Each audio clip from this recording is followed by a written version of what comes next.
어머나, 어머나. 이거 무슨 영화 제목도 아니고 무슨 일이 대체 일어난 거예요, 허지원 변호사님? 그러니까요. 내 남자가 다른 여자와 신혼여행이라니. 나랑 신혼여행을 가는 게 아니고 이게 무슨 일인가 무슨 싶으실 일이에요, 이게 텐데요. 진짜? 이게요. 들으시면 더 깜짝 놀라실 겁니다. 지난 13일 한 온라인 커뮤니티에 올라온 사연인데요. 네네. 젊은 여성이 글을 올렸습니다. 어.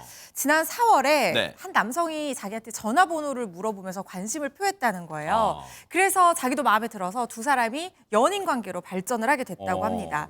그런데 정말 여느 연인과 다름없이 서로 따뜻한 메시지 매일 주고받고 연락도 너무 잘하고 정말 잘 지냈다는 거예요. 네. 관계가 가까워지니까 만남을 하다 보면 이 각자의 지인들과 자리를 하게 되는 그런 경우도 경우 있죠. 있잖아요. 네. 그런데 남성의 친구들과 내 여자친구야 라고 하면서 여러 번 소개도 하고 자리도 같이 하면서 즐거운 시간을 가졌다는 거예요. 네. 그리고 글쓴이 가족에게도 굉장히 따뜻하게 대해준 걸로 보이는데 글쓴이 집안에 안 좋은 일이 있었습니다. 이 상을 당하게 된 건데 아이고. 이 남성이 조문을 와서 부모님, 친척들 다 인사를 드렸다는 거예요. 아하. 그러면서 그때마다 내년에 결혼할 남자친구예요, 어머님하고 다 이렇게 집안 어른들에게 인사까지 시켰다고 합니다. 네. 자, 그동안 뉴스파이터에서 이런 사연을 소개해드리는데 그동안 사연 소개했던 것과는 차원이 다르게 이례적으로 글을 올리신 분, 뉴스파이터 제작진이 직접 얘기를 들어봤어요. 한번 같이 들어보시고 이어가 보도록 하겠습니다. 친구들이랑 모임을 하고 있었어요. 근데 그때 한 4월 2일이었을 거예요. 제 정확한 기억으로는. 그분이 저한테 먼저 번호를 물어봤고 본인의 이상형이다 말하면서 그 다음 날부터 연락을 쭉 유지했었거든요. 저희 가족상 치르는 자리까지 왔고요. 제가 거주하는 지역도 아니었어요. 퇴근하고 먼 거리까지 직접 와줬고 저희 가족들한테 인사 다 드리고 그리고 심지어 그 남자분 지인들은 저한테 결혼하면 냉장고 사준다 그런 말까지 했었어요. 자, 여기까지만 들으시면 안진용 기자님 무슨 고민이 아니라 우리 아름답게 사랑했어요. 사랑을 키워가고 있었어요. 자랑처럼 들리기는 합니다. 여기까지만 들으면. 네, 근데 이 남성 본인은 공인중개사 시험을 준비한다고 얘기를 했고요. 그래서 퇴근 후에 짧은 데이트밖에 하지 못했다는 거죠. 그래도 여성은 남성을 지지하고 믿었습니다. 가끔 남성이 이 공인중개사 책까지 사진으로 찍어 보내면서 내가 이렇게 열심히 공부를 하고 있다라고 소위 인증을 한 거죠. 네. 그리고 시험 당일이 왔습니다. 이 글쓴이는 남성에게 합격 엿과 손편지, 도시락까지 싸주면서 마지막까지 응원했습니다. 자, 여기까지 들어도 여전히 자랑처럼 들리긴 해요. 허지원 변호사님. 네, 어떻게 보면 참 평범한 연인이고 굉장히 예쁘게 잘 만나고 있는 사이 같은데 그런데 지난달 말부터 남자의 수상한 행동이 나오기 시작합니다. 남자가 어떻게 얘기를 하냐면요. 회사에서 보내주는 해외 출장이 잡혀서 외국에 나가야 돼 이렇게 얘기를 했다는 거예요. 그리고 인천공항 도착해서도 해외에 가서도 남자가 정말 열심히 연락을 해줘요. 그러면서 오늘은 뭘 했어? 지금 뭐 들어왔는데 뭐 부장님은 씻으러 갔어? 뭐 이런 얘기까지 구체적으로 하면서 해외에서 찍은 사진을 보내줬는데 네. 그 배경 사진은 안 보내고 자꾸 자기 셀카라고 하잖아요. 자기가 자기를 찍은 그 사진만 자꾸 보내왔다는 거예요. 그래서 약간 이상하다는 생각이 들어서 네. 글쓴이가 왜 외국까지 나갔는데 경치 사진 없어? 그것도 보내줘. 이렇게 얘기를 했더니 명소 사진 한 9장 정도 보내줬다는 거예요. 네네. 근데 그 사진이 뭔가 굉장히 이상했던 겁니다. 왜요? 어디서 많이 본 사진 같았는데 인터넷에 그 사진을 검색해봤더니 이미 올라와 있던 블로그에 있는 사진을 보낸 거죠.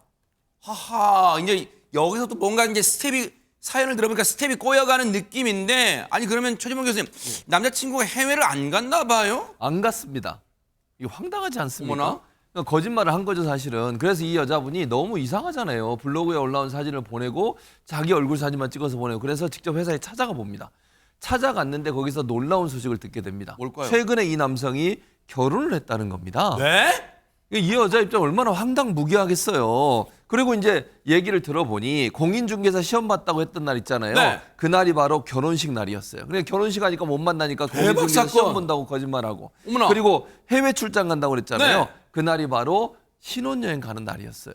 그럼 저는 또 황당한 게 와. 뭐냐면 이 과정에서 그러면 신혼여행 갔던 그 여자분한테도 계속 거짓말을 한 거 아니에요, 그러면. 와. 이런 황당무계한 일을 벌인 남성이 있었습니다. 이게 진짜 역대급 뉴스파이터가 전해드린 사연 중에 정말 역대급 사연인데요. 관련해서 얘기 좀 들어보시고 이어가 보도록 하겠습니다. 저는 처음에 친구랑 그 직장을 찾아갔었을 때 근데 그 직원 통해서 결혼했다는 걸 들었죠. 그 직원은 이제 당연히 제가 여자친구인지 모르고 말을 해준 상태였고, 제가 걸어 나갈 수가 없어서 땅바닥에 주저앉았거든요. 일어날 수가 없었어요. 다리에 힘이 풀려서. 그래서 걸을 수가 없어서 친구가 저를 부축해주고, 그래서 겨우겨우 제가 집에까지 온 거였거든요. 평상시에 대화할 때, 아, 집에서 엄마가 이랬다 저랬다, 뭐 엄마랑 TV 보고 있다, 엄마가 뭐 해줬다, 이게 다 그 와이프 관련된 이야기였어요. 엄마라는 존재가. 제가 먹을 거를 많이 챙겨줬었거든요. 뭐 집에 가서 이거 먹어 이렇게 해줬을 때도 뭐 엄마가 이거 고기 좋은 거래 이런 식으로 항상 저한테 엄마라고 표현했던 인물이 다 와이프였어요. 결혼 전에 이미 같이 살고 있었나 보네요. 네, 맞아요. 들어도 역대급 충격입니다, 진짜. 아니 그러면 안진용 기자님, 이 남자가 이 고민을 올리신 이 여성분에게 뭐라고 그럼 해명조차 안 한 거예요? 해명은 궁금증을 풀리게 만드는 건데 지금부터 제가 드릴 말씀은 궤변에 가깝습니다. 일단 들어보시죠. 네. 이 남성 2년 전 가족 간의 반대로 파혼을 했지만 각자 예매해뒀던 이 비행기 티켓, 신혼여행 티켓을 취소하지 못해서 신혼여행을 가게 됐다라고 얘기를 했고요. 자, 다음은 사랑 없는 결혼이다. 임신과 유산을 반복한 상태라 미안함에 결혼할 수밖에 없었다. 게다가 결혼과 신혼여행은 형식적인 것이었고 같이 살고 있지도 않다. 너와 내년에 결혼할 생각이라 청첩장도 돌리지 않았고 하객이 10명도 안 온 스몰 웨딩을 했다고 했는데 이 남자의 말을 종합해보면 결혼식은 치렀지만 결혼은 하지 않았다는 말도 안 되는 소리인데 아까 시작을 할 때 오늘 수능일이어서 소리를 지르면 안 된다고 하셔서 제가 이 정도 톤으로밖에 말씀드릴 수 없습니다. 와, 나 진짜 무슨 이게 빵당스 이게 무슨 이게 말이에요 뭐예요? 허재 변호사님. 진짜 사람입니까? 이래도 와, 되는 겁니까, 진짜. 진짜? 어떻게 이럴 수가 있는지 모르겠어요. 제가 너무 어이가 없어서 헛웃음이 나옵니다. 네. 이 여성 입장에 진짜 아닌 밤중에 날벼락 같은 일이었을 네. 거예요. 그런데 자세히 알아봤더니 뭐 그렇게 스몰 웨딩을 한 것도 아니고 뭐 할 거는 다 하고 제대로 결혼식을 치렀다고 해요. 어머. 거기다가 글쓴이가 남자친구 어머니와 산다고 했던 집에 너무 화가 나서 찾아가 본 거예요. 네. 그랬더니 어머니가 아니라 남자친구의 아내를 마주하게 됐던 거죠. 세상에. 4년 동안 장기 연애를 했고 임신, 유산, 스몰 웨딩 이런 거 다 거짓말인 게 맞았다고 하고요. 네.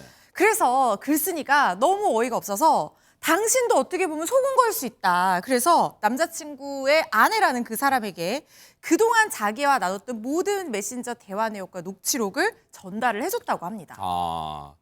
관련해서요. 당사자분 얘기 좀 들어보시고 이어가 보도록 하겠습니다. 결혼한 거를 알고 있고 신혼여행을 갔다는 거 알고 있는데도 끝까지 저한테 아니라며 자기 엄마 만나재요. 언제 만날래? 만나서 엄마 만나서 뭐 먹을까? 그렇게까지 말했어요. 그러면서 저한테 전청조 사건 터졌을 때 미친 사람이라고 욕했었어요. 그 와이프 대면했었을 때 그 친구들 이름을 제가 하나하나씩 나열했어요. 얘네들 다 아시죠 하니까는 다 알고 있더라고요. 진짜 이거 역대급 사연인데 아니 근데 최명기 원장님 이거 어떻게 호칭을 해야 되고 이 남자는 거짓말 일이 딱 들통났는데 계속 거짓말을 발뺌하고 있네요 지금. 그러니까 이 사람한테 거짓말은 자신의 삶인 거예요. 하하. 숨을 쉰 거랑 똑같이 거짓말을 하기 때문에 뭔가 문제를 봉착하게 되면 무조건 거짓말로 가게 되는 거예요. 네. 그리고 이 사람의 입장에서는 거짓말을 하나 진실을 갖다 얘기했을 때 진실을 얘기했을 때 본인한테는 아무것도 남지 않는다고 생각하는 거고요. 네. 혹시라도 거짓말이 들어맥히게 되면 조금이라도 남는다고 생각하게 되는 거고 복잡하게 생각하기가 싫으니까 계속 거짓말로 밀고 나가는 거예요. 벽에 부닥칠 때까지. 보세요. 이거 보면요. 앞서 우리 안진영 기자님이 진단이 맞아요. 이게 역대급 궤변 이게 이런 말이 어딨어 이게. 2년 전에 파혼했는데 그 신혼여행 비행기 티켓을 취소 못해서 갔다. 이거 지금 말입니까? 말밥입니까? 진짜. 그런데 그렇다면 글쓴이의 이 여성분의 최종 고민이 뭔지 들어보시고 얘기를 이어가 보도록 하겠습니다. 집에 찾아간 이후에 그 다음 날쯤인가 저한테 다시 찾아왔었어요. 본인이 이제 다 잘못했다고 말하고 무릎 꿇으면서 앞으로는 더 이상 자기한테 이제 피해를 안 줬으면 좋겠다는 식으로 말하길래 저는 지금까지 이제 그분한테 받은 상처가 너무 크니까 너가 미안하다는 사과로는 저는 이제 용서는 안 될 것 같다. 그런 식으로 마무리가 된 상태예요. 끔찍했죠. 회복이 안 돼요. 저는 지금까지 그 사람이 그런 사람인지 모르고 당연히 만났었고 저 같은 피해자가 분명히 또 한두 명 있을 거라고 생각을 해요. 지금 생각해보면 그렇게 저를 속인 정도였으면 진짜 듣는 저희들이 지금 우라가 치밀 지경인데 지금 당사자는 얼마나 지금 복장이 터지겠어요, 진짜. 그런데 이수정 교수님 가만히 생각해 보니까요. 지금 이 여성분이 그 남자의 지인들, 친구들이라는 사람하고 우르르 같이 만나면서 그때 그 친구들이라는 사람이 했던 말이 아유, 재수 씨, 우리 그 결혼하면 저희가 냉장고 하나 해드릴게요. 그러면 그때 그 친구들이라는 사람들 한 통, 아니, 그 책임져야 되는 거 아니에요? 아이 글쎄 말이에요. 이건 무슨 사기단 같아요. 보니까 여자 하나를 농락하는 이 남자들, 네. 뭐 모든 남자들이 다 이렇진 않겠지만 그렇죠. 여하튼 네네네. 이 사람과 이 사람 친구들 아주 죄질이 나쁜 것 같은데 네. 지금 4년 동안 사귀는 여자가 있다는 걸 친구들도 다 알았어요. 왜냐하면 그들이 뭐 이 사람의 혼인 관계에서 중요한 역할들을 했다고 합니다. 어허. 그렇기 때문에 다 알고 있었으면서 갑자기 이제 4월 달부터 만나기 시작한 이 여성에게는 마치 여자 친구가 없는 양, 이제 애인이 없는 양, 결혼할 사람이 없는 양, 나중에 두 분이 이제 혼인하시면 냉장고 사드릴게요. 이런 얘기를 친구들이 했다는 거 아니에요. 그러니까 그냥 영락 없이 믿은 거죠. 친구들이 보증하는 싱글이구나. 그러면 이건 사기고, 그리고는 나머지 사람들은 공범이고 이렇게 돼야 되는데 과연 지금 이런 상황에서 이 피해 여성이 보상을 받을 수가 있을지가 저는 궁금합니다. 이거 대놓고 농락한 거잖아요. 한 여성을 이미 결혼한 남자, 유부남 남자와 그 친구들 일당이 지금 농락한 거예요. 이 피해자를. 그러면 이게 지금 사연으로 이 우라통 터지는 사연으로 끝날 얘기가 아닐 것 같은데 이게 뭐 법적인 대응할 수 없어요, 호준 변호사님? 우리가 연애를 하면서 단순히 이른바 양다리를 걸친다. 이런 경우를 다 뭐 형사처벌하거나 손해배상 청구를 했을 때 다 인정받기는 좀 어려울 수는 있어요. 그런데 이 사연은 단순 양다리 사연으로 보기에는 너무 이 심한 정도가 좀 심합니다. 일단 만약에 이 혼인을 빙자해서 뭔가 금전적인 손해를 본 부분이 있다면 그거는 혼인 빙자를 기망행위로 하는 사기죄로 고소를 해볼 수가 있을 것 같고요. 네. 그게 아니라고 하더라도 저는 두 가지 측면에서 민사상 손해배상 청구를 해볼 수 있다는 생각이 드는데요. 첫 번째는 이 두 사람이 약혼한 사이라고 볼 여지도 있을 것 같아요. 왜냐하면 뭐 예식장을 잡았는지 이런 것까지는 자세히 나오지 않지만 부모님에게 서로 다 인사를 했고 어느 집에서 살기로 했고 이런 얘기까지 나왔잖아요. 그래서 이 두 사람 만약에 약혼한 사이라고 볼 정도에 이르렀다고 하면 이건 약혼 해제 사유로 다른 사람과 혼인한 것이 약혼 해제 사유로 법에 규정이 돼 있거든요. 그래서 그 부분에 대한 손해배상을 청구를 할 수가 있을 것 같고 만약에 약혼한 정도는 아니라고 하더라도 중간에 이 사람 동거하는 여자도 있었고 결혼할 여자랑 그리고 결혼을 실제로 했잖아요. 네. 중간에 유부남이 된 거예요. 그렇죠. 그러고 나서도 계속 만난 거예요. 우리가 미혼 여성이 교제를 할 때는 이 사람과 결혼할 수 있을지 없을지가 교제를 판단하는데 굉장히 중요한 그렇죠. 요소가 되거든요.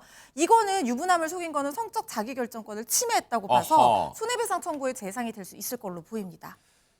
사람에게 받은 상처 다시 좋은 사람 만나서 회복할 수 있을까요? 정말 이 피해자분, 여성분 힘내시기 바랍니다. 정말 뉴스파이터가 진심으로 응원하겠습니다. 힘내시기 바랍니다. 보고 계십니까? 대박 사건. 네, 안녕하십니까? 김명준입니다. 여러분과 함께하는 뉴스파이터. 다양한 소식과 뉴스를 보고 싶으시면 화면 오른쪽을 꾹 눌러 구독해 주시길 바랍니다. TV로도 유튜브로도 여러분께 한 발 더 다가가겠습니다. MBN 뉴스와 뉴스파이터를 사랑해 주셔서 고맙습니다.